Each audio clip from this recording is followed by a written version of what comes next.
Assalamualaikum warahmatullahi wabarakatuh. Pada video kali ini, kami akan mempresentasikan laporan transaksi efek, saham, dan reksadana sesuai dengan keputusan kami masing-masing. Saya, Alifia Akila, perwakilan dari kelompok 5, ingin memperkenalkan 3 rekan saya, yaitu Makfiroh, Cahya Khairnisa, dan Susilawati.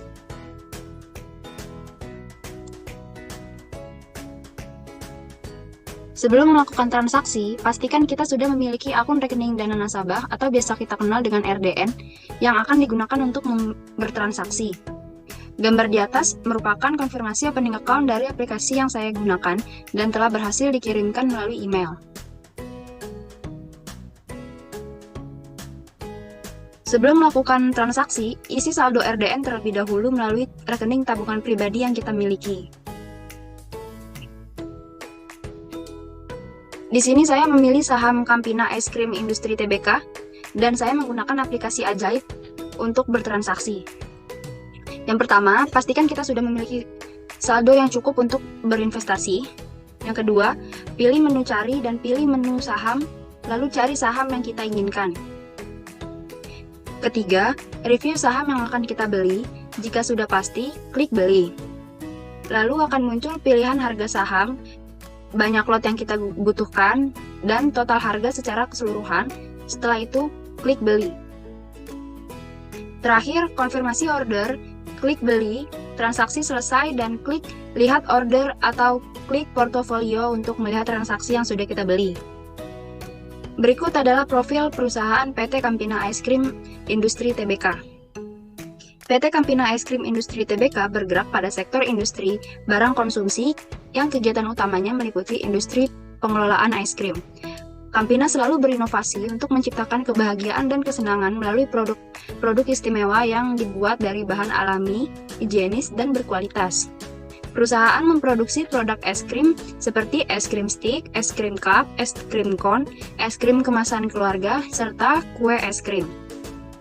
PT Campina Ice Cream Industri Tbk didirikan pada tanggal 22 Juli 1972 di Surabaya sebagai industri rumahan berbentuk firma bernama CV Pranoto dengan merek dagang Campina. Seiring perkembangan usaha yang semakin maju, Campina melakukan ekspansi dengan perkembangan usaha dengan membuka fasilitas produksi di kawasan Sier, Surabaya pada tahun 1982.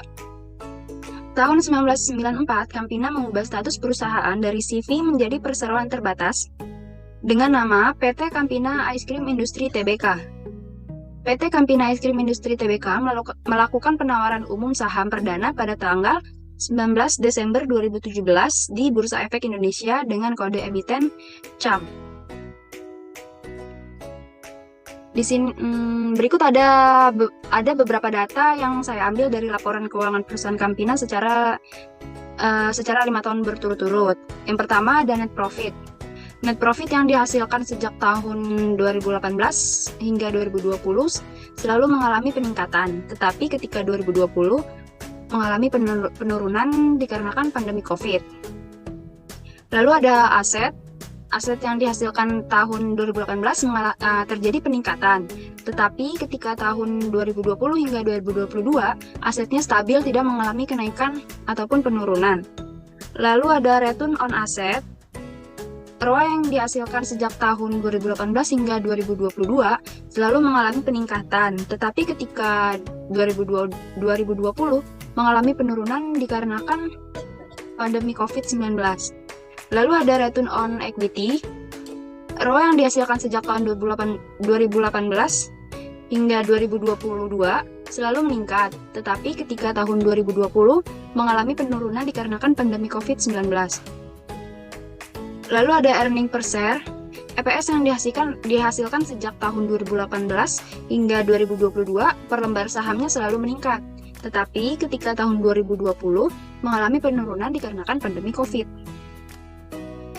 Berdasarkan grafik di atas, pada tahun 2018 sampai dengan 2019, pergerakan grafik sahamnya selalu naik turun.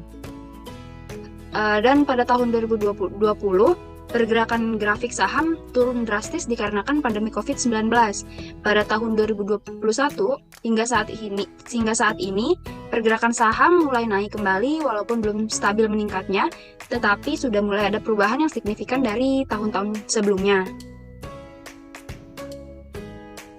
Berikut langkah-langkah penjualan saham. Yang pertama, masuk ke menu portofolio bagian saham. Yang kedua, pilih saham yang akan kita jual. Yang ketiga, review saham yang akan kita jual. Jika sudah pasti, klik jual. Lalu akan muncul pilihan harga saham, banyak lot yang akan kita jual, dan total harga secara keseluruhan. Setelah itu, klik jual. Terakhir konfirmasi order, klik jual, transaksi selesai, dan klik lihat order atau klik portofolio untuk melihat transaksi penjualan saham kita. Di sini saya mencantumkan portofolio saham saya yang dimana pada tanggal 12 Desember saya membeli saham Campina Ice Cream Industry Tbk sebesar 1 lot dengan harga 29.000. Dan saya menjual saham Campina Ice Cream Industry Tbk pada tanggal 14 Desember 2022 sebesar 1 lot dengan harga saham 28.800. Di sini saya mengalami kerugian sebesar Rp200 karena pada saat saya menjual sahamnya dengan harga yang lebih rendah daripada harga beli.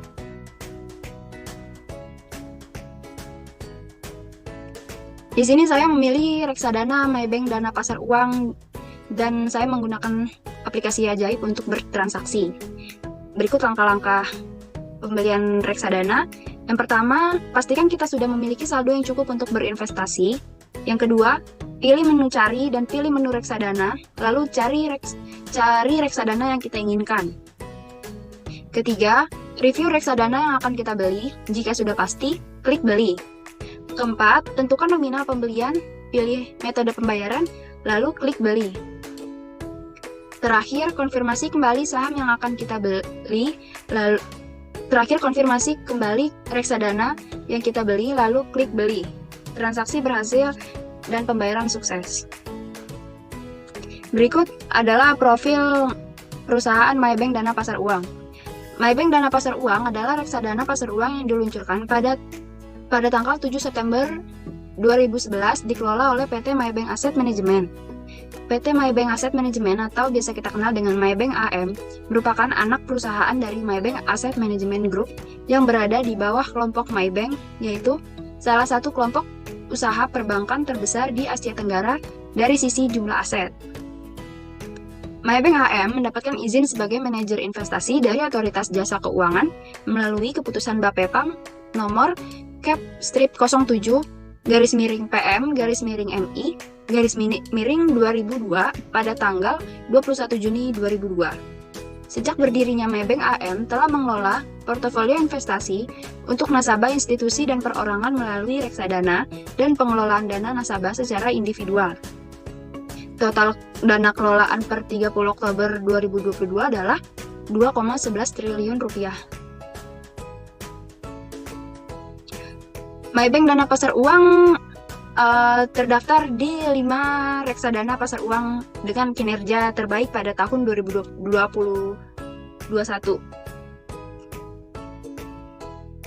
Dengan total dana kelola 241 miliar dengan imbal hasil per tahun 6,16%. Dapat dilihat dari grafik yang tertera di samping. Grafiknya stabil, setiap tahunnya mengalami peningkatan karena memiliki tingkat risiko yang rendah. Aset under manajemen yang diperoleh pun 489 miliar. Dengan data proyeksi return per 6 bulan 1,52% dan return 1 tahun per 1 tahun 3,47%, dengan return per 3 tahun 14,72%. Dan return all time jangka panjang lebih dari 3 tahun 48,349%. Ini perkembangan reksadana saya per hari ini pada tanggal 15 Desember 2022. Saya menghasilkan return sebesar Rp3 dengan persentase returnnya 0,02%. Dan saya memutuskan untuk tidak menjual reksadana saya, karena reksadana saya ini akan saya investasikan untuk jangka panjang. Perkenalkan, nama saya Mutiara dengan NIM 19111000071. Di sini saya akan membahas terkait laporan transaksi dan analisa saham serta reksadana. Pemaparan pertama yaitu terkait laporan transaksi dan analisa saham PT Industri Jamu dan Farmasi Sido Muncul. Topik pembahasannya yang pertama ada company profile, yang kedua ada pembelian dan penjualan saham, yang ketiga analisa fundamental, dan yang keempat ada analisa teknikal. Company profile. PT Industri Jamu dan Farmasi Sido Muncul (TBK) terdaftar di Bursa Saham pada 18 Desember 2013. Perusahaan dengan kode saham SIDO merupakan perusahaan yang bergerak pada sektor industri barang konsumsi. Kegiatan utamanya berupa industri jamu, makanan, dan minuman. Saat ini market kapital SIDO Muncul mencapai 22,8 triliun dan telah menguasai 43% pangsa produk jamu di Indonesia. Produknya pun sudah masuk ke pasar internasional. Nah, bila transaksi beli dan jual kita sudah berhasil diproses, maka kita akan mendapatkan trade confirmation yang akan dikirimkan ke alamat email kita. Selanjutnya ada analisa fundamental. Dari analisa fundamental dapat disimpulkan bahwa performa perusahaan dan status perusahaan SIDO saat ini sangat baik dan dalam kategori sehat. Kinerja return on asset, operating profit margin, dan net profit margin menduduki peringkat pertama dibandingkan kompetitornya. Sedangkan return on equity dan gross profit marginnya peringkat 4 dibandingkan kompetitornya. Pada kuartal 2 tahun 2022 sempat terjadi penurunan kinerja. Namun di kuartal 3 kinerjanya kembali meningkat dan diperkirakan terus berlanjut pada kuartal selanjutnya. Nilai price book value ini juga menunjukkan bahwa harga saham lebih besar daripada nilai buku perusahaan dan dapat dikatakan undervalue dibandingkan perusahaan sejenis. Selanjutnya di sini ada solvabilitas perusahaan. Pada kuartal 3 tahun 2022, solvabilitasnya itu memiliki current ratio-nya 686,61% dan debt to equity-nya sebesar 10%. Current ratio-nya menduduki peringkat 5 dan debt to equity ratio-nya menduduki peringkat 3 teratas dibandingkan kompetitornya. Hal tersebut menandakan perusahaan mampu melunasi kewajibannya dengan modal yang dimiliki. Nah, di sini ada analisa fundamental dalam bentuk grafik, ada grafik income statement dan balance sheet. Gambar pertama itu ada income statement dan balance sheet dari tahun 2019 sampai 2021. Di sini terlihat terjadinya peningkatan dari segi revenue dan net income. Selanjutnya, yang gambar kedua itu ada income statement dan balance sheet dari kuartal 4 tahun 2017 sampai 2021. Terlihat peningkatan labanya dan net income, pendapatan dan net income-nya. Nah, kemudian di gambar ketiga itu ada kinerja perusahaan SIDO di tahun 2022 ini dari kuartal 1 sampai kuartal 3. Di sini terlihat bahwa debt to equity ratio-nya dan total liabilities-nya itu rendah, sehingga dapat disimpulkan bahwa perusahaan ini mampu melunasi hutangnya dengan modal yang dimiliki. Kemudian dari sesi teknikal, dari sisi teknikal, saya membandingkan harga dengan periode sebelumnya. Titik support yang pertama di harga 740 sampai harga 750. Nah, saya membeli di harga 745 sampai di harga 750 dan di harga 750. Diperkirakan saham ini akan mencapai titik tertinggi dan resisten di angka 770 di sini, dan perkiraan gain yang akan saya dapatkan sekitar 3-5%. Di sini juga ada kemungkinan sahamnya akan turun menyentuh harga 720, sehingga saya akan memiliki resiko sebesar 2-3%. Selanjutnya ada tampilan return dan investasi. Di sini total return dan total investasinya itu dari aplikasi Bybit seperti ini bentuknya, formatnya. Di sini bisa terlihat total investasi saya 155.000 dan kemudian return saya 5.500 dengan persentase keuntungan 3,68%. Ini di portofolio saham SIDO Muncul saya membeli tanggal 6 Desember 2022 sebanyak 1 lot di harga 750, dan kemudian saya membeli lagi di hari yang sama namun di harga yang berbeda dengan harga 745 Kemudian di tanggal 12 Desember 2022 saya menjualnya langsung 2 lot di harga 775, sehingga gain yang saya dapatkan itu 5.500 atau 3,68% sesuai dengan analisa teknikal yang setelah saya lakukan. Kemudian selanjutnya di sini akan membahas tentang laporan transaksi dan analisa reksadana, Shalendra, dan Nakas. Pembahasannya pertama ada komponen profil, yang kedua pembelian dan penjualan reksadana, yang ketiga ada analisanya. Selanjutnya komponen profil dari Shalendra. Manajer investasi PT Shalendra Capital dengan bank persediaan PT CIMB Niaga Tbk. Shalendra dan Nakas merupakan reksadana pasar uang dengan tingkat risiko rendah yang awal peluncurannya sejak 12 Juni 2015. Komposisi reksadananya yaitu Bank Victoria Syariah, Deposito Bank Sultan, Deposito Bank Go, dan Deposito Bank Nagari. Ini detail transaksi. Nah, di sini detail transaksi pembelian. Akan ada email informasi kepemilikan reksadana yang akan saya terima. Kemudian di sini detail transaksi penjualannya. Di sini detail transaksi saya penjualannya masih diproses. Terus saya akan menerima email terkait informasi pemilikan pencairan reksadana tersebut. Kemudian yang ketiga itu analisanya. Nah, di sini ada grafik kinerja Shalendra dan Nakas selama 1 tahun. Ini grafiknya meningkat ya. Oke. Nah, di sini ada beberapa poin penting kenapa saya memilih Shalendra dan Nakas. Yang pertama itu Shalendra dan Nakas masuk dalam top 5 reksadana pasar uang terbesar per November 2022. Nah, yang selanjutnya, Shalendra dan Nakas mengelola dana kas sebesar 4,81 triliun dan tumbuh 32% sepanjang tahun berjalan. Yang ketiga, Shalendra dan Nakas memiliki rating sebesar 3,76% dalam kurun waktu 1 tahun. Yang keempat, reksadana pasar uang dipilih karena merupakan reksadana yang paling aman dengan risiko yang rendah di antara jenis reksadana lainnya. Nah, poin kelima, tentunya karena Shalendra dan Nakas harganya terjangkau dengan minimal investasi 10.000. Nah, minimal investasi 10.000 kita nggak bisa berinvestasi di top 5 reksadana pasar uang terbesar. Oke. Nah, di sini ada portofolio reksadana saya. Saya membeli reksadana di tanggal 12 Desember 2022. Unit reksadananya itu 32,5662. Membelinya dengan jumlah 50.000, NAB per unitnya 1.535,33. Kemudian di tanggal 14 Desember 2022, transaksinya saya menjual unit reksadana, unitnya sama seperti yang saya membeli. Kemudian jumlahnya itu meningkat dari 50.000 menjadi 50.006 rupiah. NAB per unitnya itu 1.535,52. Di sini saya mendapat gain sebesar 0,001%. Assalamualaikum warahmatullahi wabarakatuh. Perkenalkan, nama saya Cahya Hairunisa Wibowo, mahasiswi dari Perbanas Institut dengan NIM 19110000152 akan mempresentasikan mengenai laporan transaksi efek, saham, dan reksadana untuk memenuhi tugas web pasar modal kelas 1R 2A. Yang pertama yaitu transaksi saham menggunakan aplikasi Ajaib.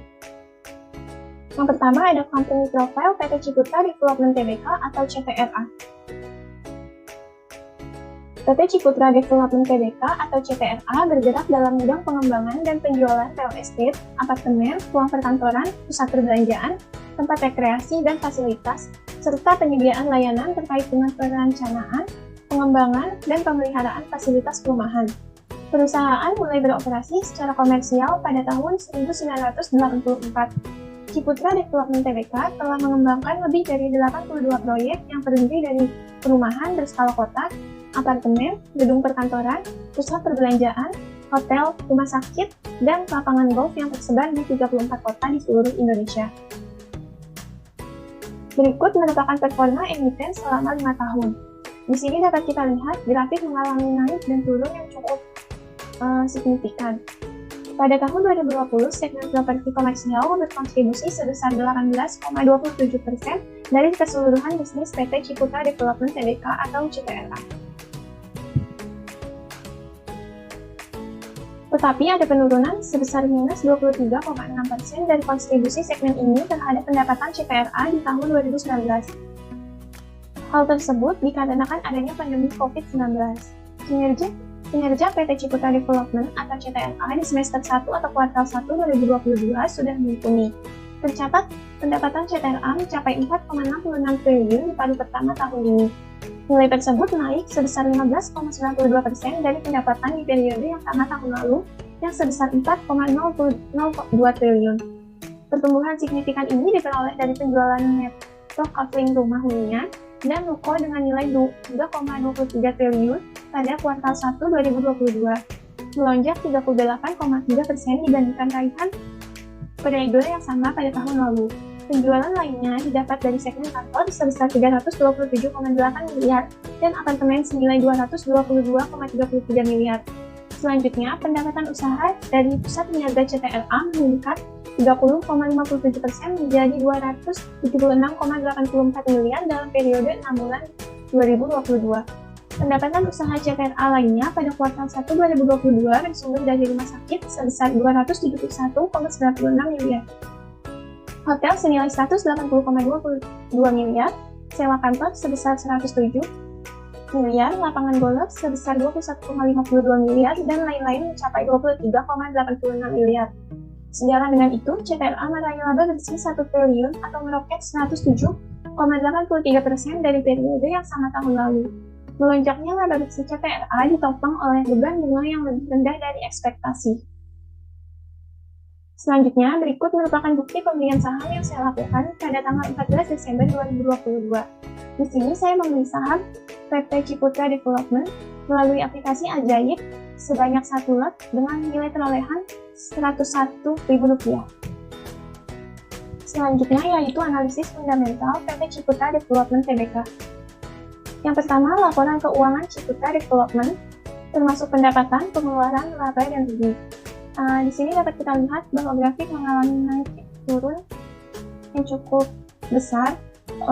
Pada grafik ini, total pendapatan ditandai dengan grafik berwarna biru, profit bruto ditandai dengan grafik berwarna hijau, pemasukan operasional ditandai dengan grafik berwarna oranye, pre-tax income ditandai dengan grafik berwarna biru muda, lalu pendapatan neto ditandai dengan grafik berwarna merah.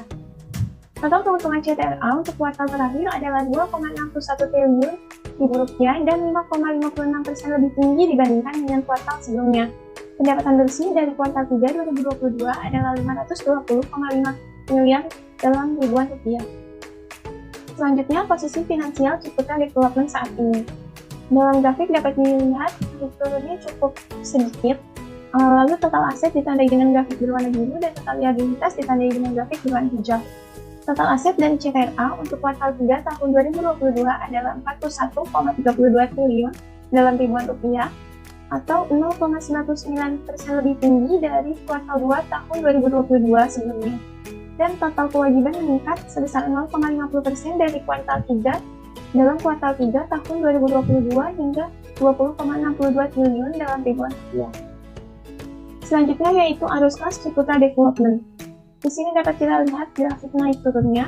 Untuk kas dari aktivitas operasional ditandai dengan grafik berwarna biru, kas dari aktivitas investasi ditandai dengan grafik berwarna hijau, dan kas aktivitas pembiayaan ditandai dengan grafik berwarna orange. Arus kas bebas CTRA untuk kuartal 3 tahun 2022 adalah 433,33 miliar rupiah. Untuk 2021, arus kas bebas CTRA sebelumnya 3,05 triliun dalam ribuan rupiah dan arus kas operasional sebelumnya 3,65 triliun dalam ribuan rupiah. Berikutnya, statistik dan rasio finansial Ciputra Development. Di sini dapat kita lihat grafik mengalami naik dan turun. Untuk grafik berwarna biru untuk price to earning ratio dan grafik berwarna hijau untuk price to cash flow ratio. CTRA rasio harga terhadap penjualan adalah 1,72. Perusahaan memiliki nilai perusahaan terhadap EBITDA sebesar 5,59. Berikut selanjutnya analisis rasio valuasi. Berikut merupakan tabel rasio valuasi yang terdapat price to earning ratio, price to sales ratio, price to cash flow ratio, price to book ratio, enterprise value, dan enterprise value to EBIT. Perusahaan CTRA adalah 8,34, artinya harga saham Ciputra 8,34 kali lebih tinggi dibandingkan dengan keuntungan per lembar sahamnya. Secara rata-rata, PER yang di bawah 10 itu sangat baik, artinya PER perusahaan CTRA sudah cukup baik. Selanjutnya, rasio harga terhadap penjualan atau price to sales ratio untuk CTRA adalah sebesar 1,73 kali. Selanjutnya, yaitu price to book value. Pada PT Ciputra Development, misalnya price to book value adalah sebesar 1,03 atau lebih besar dari 1, sehingga bisa dibilang bahwa harga saham perusahaan tersebut sedikit lebih mahal. Berikutnya, analisis rasio profitabilitas. Berikut merupakan tabel rasio profitabilitas yang berisi return on asset, return on equity, return on invested capital, gross margin, operating margin, EBITDA margin, dan net margin. PT Ciputra Development atau CTRA mampu menghasilkan laba bersih atau net income sebesar 5,52% dari total aset yang dimiliki perusahaan. Dengan kata lain, Rp1 dari 5,52% aset perusahaan mampu menghasilkan laba bersih sebanyak 5,52%. Selanjutnya, untuk PT Ciputra Development mampu memperoleh laba operasi sebesar 30,71% dari total penjualan. Semakin tinggi nilai operating margin, maka semakin besar pula kemampuan perusahaan dalam meminimalkan biaya produksi dan biaya operasionalnya. Selanjutnya, PT Ciputra Development Tbk juga memiliki gross profit sebesar 48,72%. Gross profit margin yang rendah mengindikasikan bahwa perusahaan kurang mampu mengendalikan biaya produksi dan harga pokok penjualannya, sehingga semakin keadaan operasi perusahaan akan semakin menurun. Berikutnya, ROE perusahaan Ciputra Development Tbk adalah sebesar 13,03 atau 0,1303. Ini menandakan bahwa perusahaan tersebut belum efektif untuk mendapatkan pendapatan, karena angka tersebut tidak mendekati dari angka 1. Berikutnya yaitu analisis rasio likuiditas. Berikut merupakan rasio likuiditas yang terdapat quick ratio, current ratio, inventory turnover, dan asset turnover. Inventory turnover ratio perusahaan PT Ciputra Development Tbk atau CTRA adalah sebesar 0,46 kali.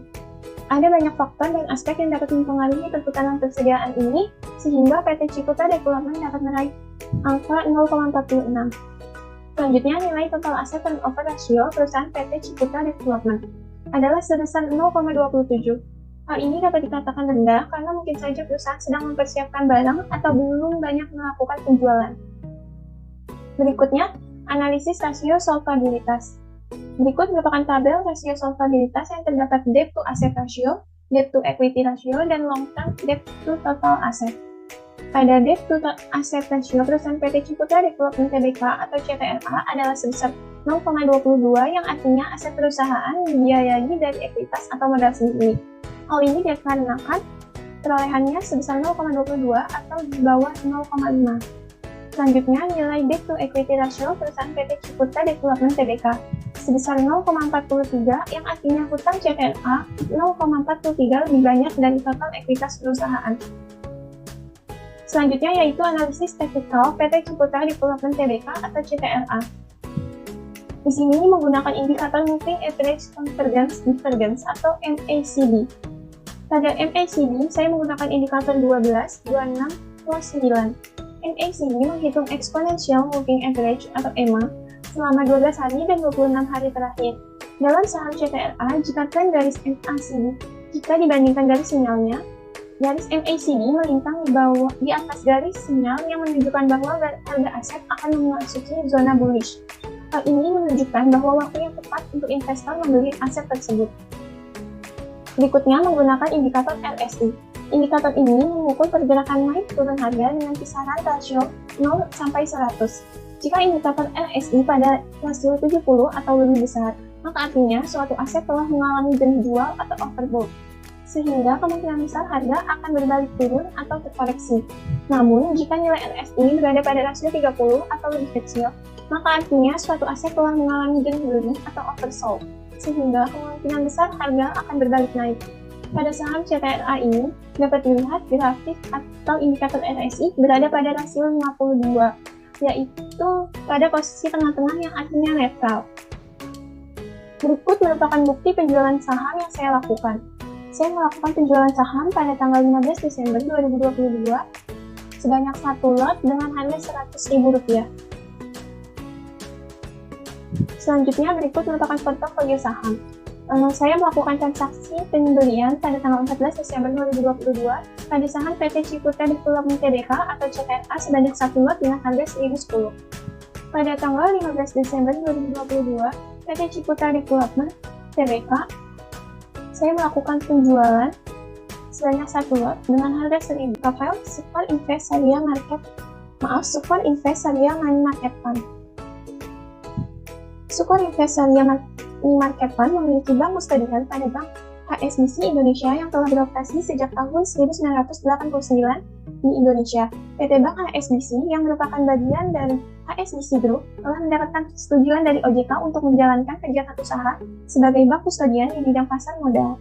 Terdaftarnya PT Bank HSBC oleh OJK di pasar modal ini tercatat dengan nomor KEP-02-PM-2/2017. Tertanggal 20 Januari 2017, PT Bank HSBC Indonesia sendiri sekarang bahkan telah menjadi salah satu bank kustodian terbesar di Indonesia.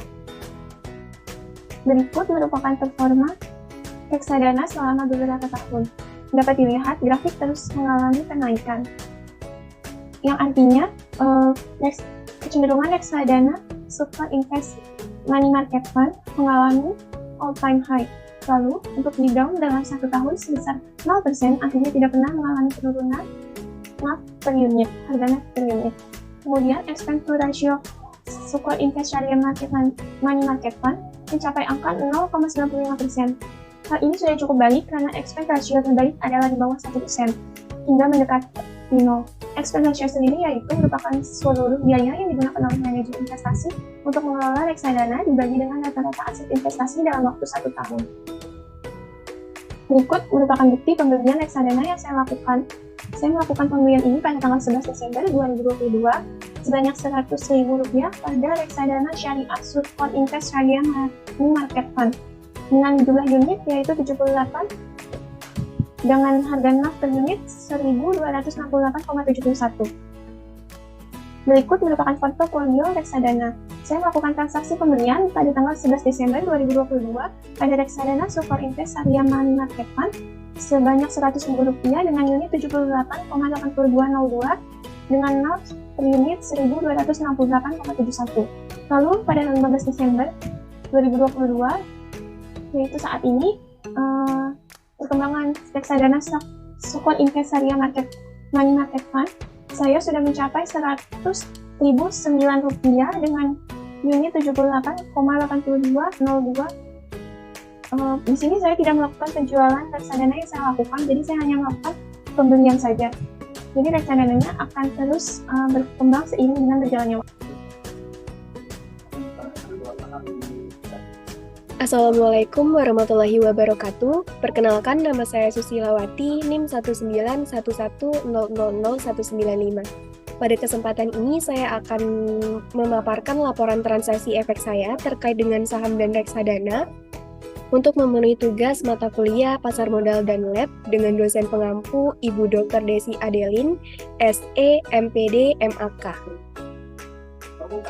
Baik, selanjutnya di sini saya akan menjelaskan profil dari perusahaan PT Pamineral Tbk yang saya pilih untuk analisis sahamnya. PT Pamineral Tbk dengan kode saham di sini NICL didirikan pada tanggal 15 Januari 2008 dan mulai beroperasi secara komersial pada tahun 2021. Berdasarkan anggaran dasar perusahaan, ruang lingkup kegiatan NICL adalah bergerak dalam bidang jasa konstruksi pertambangan, jasa pemeliharaan saluran air atau pipa, jasa penunjang kegiatan pertambangan, serta pertambangan meliputi batu bara, biji uranium dan thorium, eksplorasi dan eksploitasi air mineral, menjalankan usaha di bidang pertambangan nikel, pasir besi, dan biji besi. Saat ini, kegiatan usaha utama NICL adalah bergerak di bidang industri pertambangan nikel, baik secara langsung maupun melalui anak usaha yaitu PT Indra Bakti Mustika. Pada tanggal 30 Juni 2021, NICL memperoleh pernyataan efektif dari Otoritas Jasa Keuangan OJK untuk melakukan penawaran umum perdana saham NICL atau IPO kepada masyarakat sebanyak 2 miliar saham dengan nilai nominal yaitu Rp20 per saham dengan harga penawaran sebesar Rp100 per saham, disertai dengan waran seri 1 sebanyak 2,6 miliar dengan harga pelaksanaan yaitu Rp300 per saham. Saham dan waran tersebut dicatatkan pada Bursa Efek Indonesia pada tanggal 9 Juli 2021. Selanjutnya di sini ada performa emiten selama 5 tahun. Bisa dilihat di sini bahwa performa emiten selama 5 tahun dari PT PAM Mineral Tbk ini cukup mengalami naik turun, sehingga pada tahun 2022 saat ini dia mulai tumbuh kembali, di mana posisinya saat ini sedang uptrend. Untuk selanjutnya di sini ada bukti pembelian, di mana saya membeli sebuah saham dengan kode saham yaitu NICL sebanyak 3 lot dengan harga 135 atau setara dengan 13.500, sehingga total yang saya harus bayarkan yaitu sebesar 40.500. Selanjutnya di sini ada rangkuman transaksi beli. Untuk total transaksinya sebesar 40.500, kemudian dikenai PPN sebesar Rp61. Dan untuk total keseluruhan yang harus saya bayarkan yaitu sebesar Rp40.561.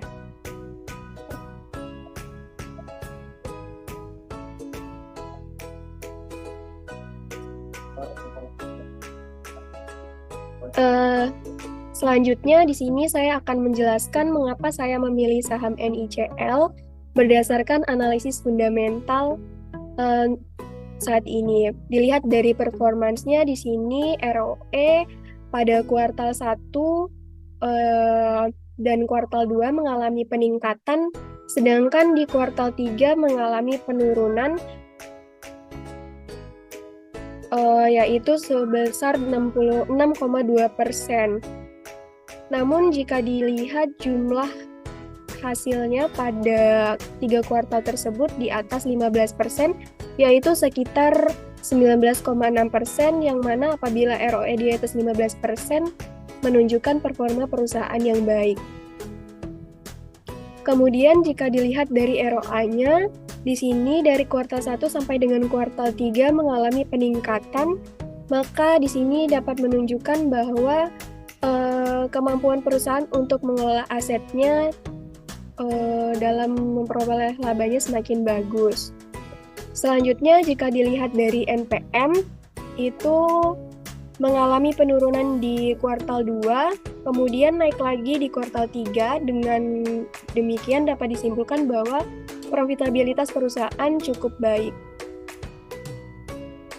Selanjutnya untuk EPS di sini menunjukkan kinerja perusahaan yang baik jika dilihat dari performa perusahaan pada kuartal 1 sampai dengan kuartal 3 di sini mengalami peningkatan yang cukup signifikan. Jika dilihat dari PB atau PBV-nya pada kuartal 1 mengalami lebih rendah dibandingkan dengan kuartal 2 dan kuartal 3-nya.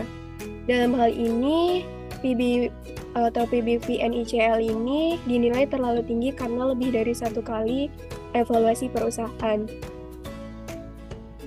Selanjutnya untuk PI atau PER-nya di sini mengalami peningkatan dari kuartal 1 sampai dengan kuartal 3 yang menandakan bahwa rasio PER yang lebih tinggi menunjukkan bahwa pasar bersedia membayar lebih terhadap pendapatan atau laba suatu perusahaan yang memiliki harapan tinggi terhadap masa depan perusahaan tersebut. Selanjutnya pada current ratio-nya bisa dilihat di sini bahwa current ratio-nya itu terus meningkat dari kuartal 1 sampai dengan kuartal 3. Hal tersebut bisa dikatakan bagus karena dalam hal ini perusahaan mampu melunasi hutang jangka pendeknya.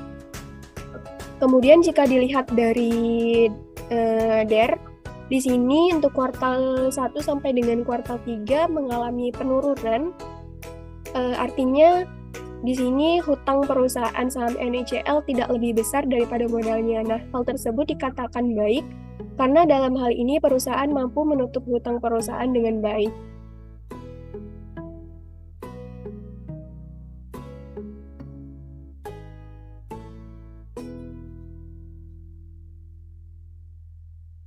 Untuk selanjutnya di sini ada analisis fundamental berdasarkan finansialnya.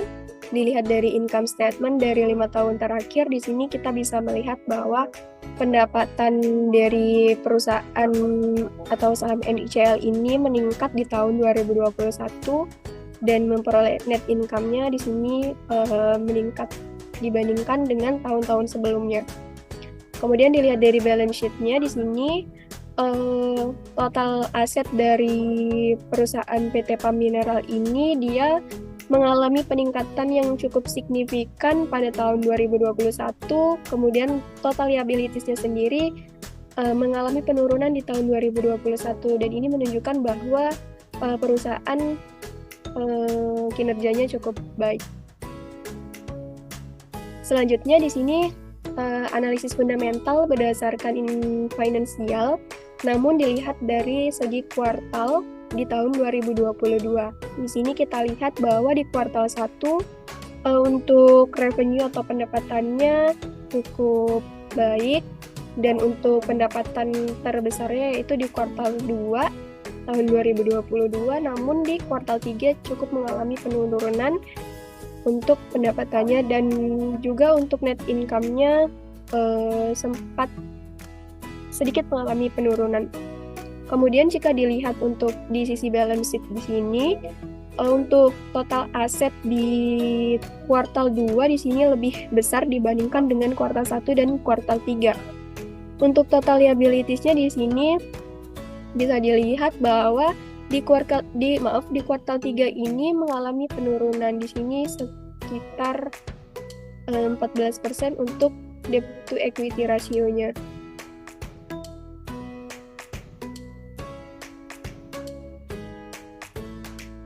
Baik, selanjutnya di sini ada analisis teknikal.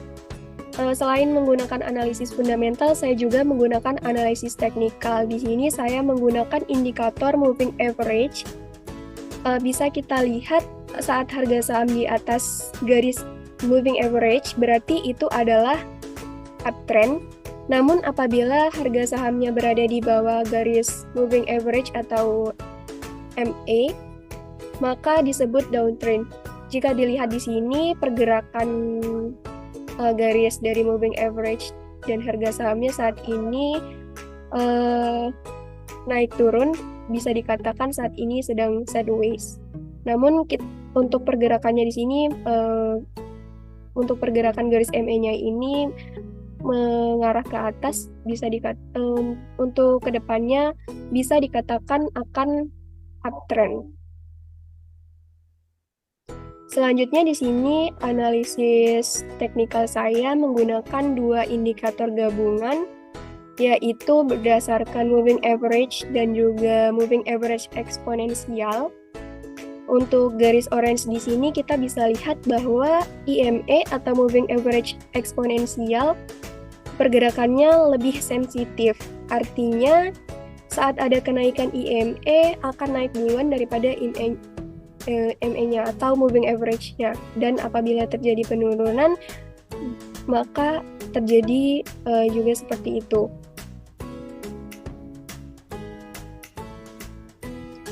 Nah, selanjutnya di sini saya juga menggunakan analisis teknikalnya berdasarkan indikator triple moving average, yaitu dengan komposisi 13-21-55.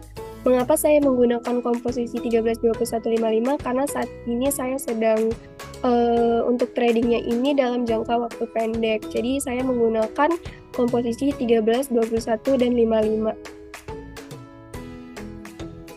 Dengan menggabungkan 3 garis MA ini, kita bisa menggabungkan garis MA yang lebih panjang untuk menentukan trennya. Ketika kita melihat bahwa garis MA 13, 21, dan 55 saat ini pergerakannya cukup naik turun atau bisa dikatakan sideways. Namun kita bisa lihat kalau garis MA yang lebih pendek atau MA 13 di sini dengan garis yang berwarna orange, ini konsisten berada di atas dari garis MA 21 dan 55, dan ini menandakan bahwa sedang ada uptrend. Dan dengan demikian, maka saya menyimpulkan untuk membeli sebuah saham dari NICL. Selanjutnya di sini ada portofolio pembelian saham. Saya membeli pada tanggal 13 Desember 2022 dengan kode saham NICL sebanyak 3 lot, yaitu dengan harga 135 atau setara dengan 13.500. Kemudian harga yang harus saya bayarkan yaitu totalnya sebesar 40.500. Selanjutnya saya menjual pada tanggal 14 Desember 2022 dengan kode saham NICL sebanyak 3 lot dengan harga 138 atau setara dengan 13.800. Sehingga total perolehannya yaitu sebesar 41.400. Di sini saya memperoleh keuntungan sebesar Rp900.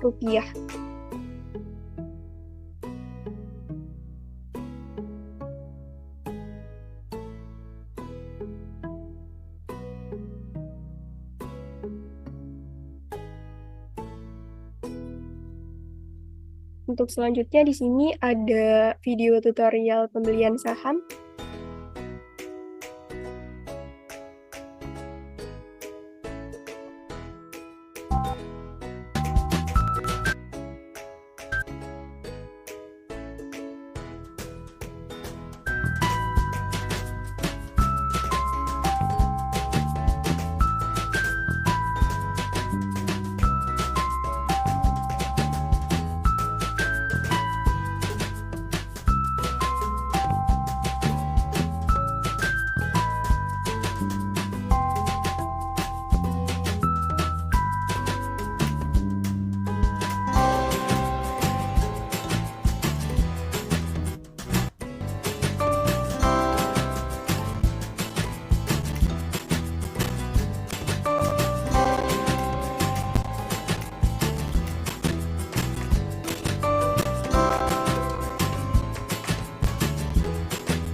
Baik, selanjutnya di sini ada ringkasan transaksi jual, di mana total transaksinya yaitu sebesar 41.400, kemudian dikenai PPN sebesar Rp62, dan dikenai PPh sebesar Rp41, sehingga total keseluruhan perolehannya yaitu sebesar Rp41.297.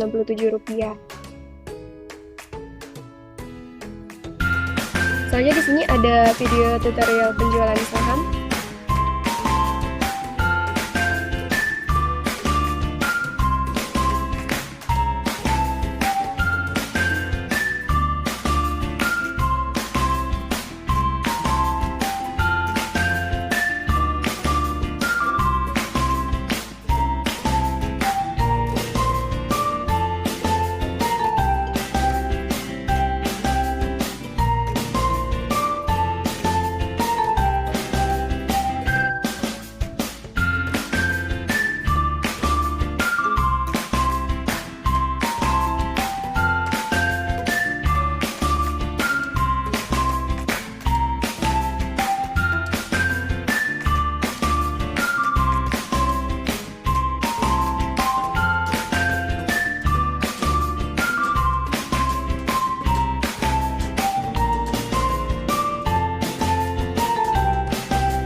Baik, sekian video tutorial penjualan saham. Selanjutnya di sini saya akan menjelaskan profil perusahaan dari ScoreInvest Asset Management, yaitu di sini saya membeli sebuah reksadana dari ScoreInvest Money Market Fund menggunakan aplikasi Bibit.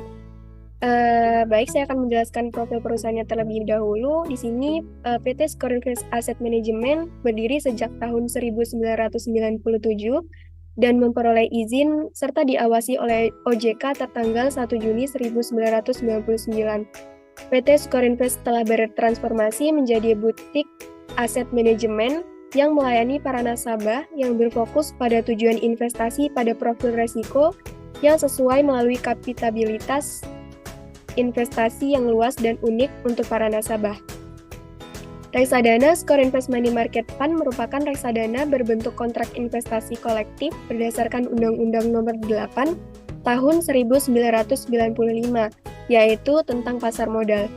ScoreInvest Money Market Fund bertujuan untuk memberikan tingkat likuiditas yang tinggi untuk memenuhi kebutuhan dana tunai dalam waktu yang singkat, sekaligus memberikan tingkat pendapatan investasi yang menarik. Selanjutnya di sini ada bukti pembelian reksadana. Yang pertama itu konfirmasi order pembelian. Di sini saya membeli reksadana ScoreInvest Money Market Fund dengan nominal pembelian yaitu sebesar 100.000, sehingga total pembayaran yang harus saya bayarkan juga 100.000 melalui BCA Virtual Account. Kemudian di sini yang kedua selanjutnya ada konfirmasi pembayaran berhasil tertanggal 9 Desember 2022 untuk nominal pembeliannya yaitu sebesar 100.000. Kemudian di sini ada bukti transaksi dengan jumlah investasi yaitu sebesar 100.000, NAV-nya yaitu sebesar 1.680, kemudian unit terhitungnya yaitu sebesar 59,4923. Di sini untuk konfirmasi pembelian sedang diproses yaitu tertanggal 9 Desember 2022 sekitar pukul 12.57. Kemudian konfirmasi pembayaran berhasil yaitu di tanggal yang sama yaitu tanggal 9 Desember 2022 di jam 12.57. Kemudian untuk konfirmasi verifikasi manajer investasi dilakukan di tanggal yang sama yaitu tanggal 9 Desember 2022 namun di jam 7:33. Kemudian untuk konfirmasi pembelian berhasil di sini dilakukan di tanggal yang sama yaitu tanggal 9 Desember 2022 namun terjadi pada pukul 20.06. Selanjutnya di sini ada portofolio. Nilai portofolio saya yaitu sebesar Rp131 dengan keuntungan Rp32 dengan imbal hasil yaitu sebesar 0,03%. Selanjutnya di sini alasan kenapa saya memilih Skor Invest Money Market Fund. Jika dilihat dari performa reksadana selama 5 tahun, di sini Skor Invest Money Market Fund mengalami peningkatan setiap tahunnya. Dan kemudian di sini untuk tingkat resikonya bisa dibilang tingkat resiko rendah. Namun perlu diingat untuk resiko yang tingkatnya rendah memiliki return yang rendah juga. Untuk jenis produk reksadananya di sini saya yaitu menggunakan reksadana pasar uang.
Baik, untuk investasi reksadana ini, pada saat ini saya belum melakukan penjualan karena saya masih ingin lebih mendalami terkait dengan reksadana ini, dan menurut saya reksadana ini merupakan investasi yang cukup aman dengan resiko rendah meskipun dengan return yang rendah juga. Selanjutnya di sini disclaimer bahwa laporan emiten ini dibuat semata-mata untuk memenuhi tugas mata kuliah pasar modal dan lab. Segala sesuatu terkait dengan pemaparan laporan saham dan reksadana hanyalah bersifat memberi pandangan semata, tidak bermaksud mempengaruhi pihak manapun, dan bukan merupakan rekomendasi, ajakan, atau paksaan untuk melakukan transaksi jual beli efek. Investasi saham dan reksadana mengandung resiko, dan seluruhnya menjadi tanggung jawab pribadi. Kami tidak bertanggung jawab atas keputusan investasi karena keputusan investasi yang dilakukan berada di tangan investor masing-masing. Baik, sekian pemaparan dari laporan transaksi efek terkait dengan saham dan reksadana saya. Kurang dan lebihnya mohon maaf. Wassalamualaikum warahmatullahi wabarakatuh.